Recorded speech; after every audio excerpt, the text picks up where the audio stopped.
স্থায়ী কমিটির সদস্য এবং বাংলাদেশের জাতীয় শ্রমিক জোটের সংগ্রাম সাধারণ সম্পাদক প্রখ্যাত শ্রমিক নেতা বাদল খান। প্রখ্যাত শ্রমিক নেতা বাদল খান এই পর্যায়ে বক্তব্য রাখবেন। বাংলাদেশ জাতীয় কর্তৃক আয়োজিত আজকের এই মানববন্ধন সমাবেশের সংগ্রামের সভাপতি উপস্থিত বাংলাদেশ জাতীয় সাধারণ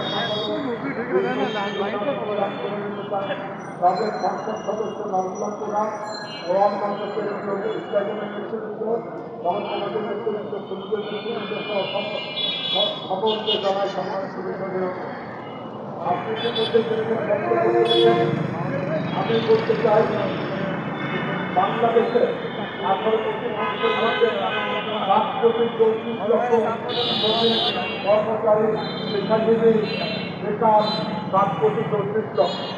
তাই যদি হয় তাহলে 47% মানুষ আপনার দায়িত্ব সীমা পরিচালনা এমন অবস্থায় আমরা যারা শ্রমিক সংগঠন করি, আমরা যারা শ্রমিক কর্মচারী এসব প্রশ্নকে জড়িত, আমরা বয়স জানি না সরকারের কাছে 25 বছর আগে টাকা পয়সা হিসাব আমি করি না, আমার মনে চাইলে সেটা আছে, টাকার হিসাব আমি করি না। 30,000 টাকা করতে হবে, 30,000 টাকা এই কারণে বলেছি, 30,000 টাকা ইকুইভ্যালেন্ট $240 পৃথিবীর কোথাও $240 সুন্দর মজুরি নাই।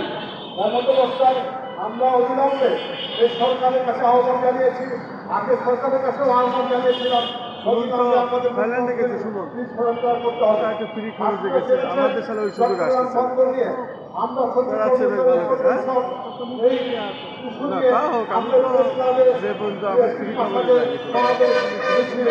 এবং প্রতিবাদ করেছি, প্রতিবাদ করেছি, চট্টগ্রামে গিয়েছি, বাংলাদেশে দিয়েছি। আমরা 22 তারিখে আমরা চট্টগ্রাম যাব। সরকার ঘোষণা দিয়েছে চট্টগ্রাম বন্দর এলাকায় কোনো ধরনের ট্রেড ইউনিয়ন করতে পারবে না। আমরা তীব্র প্রতিবাদ জানাই।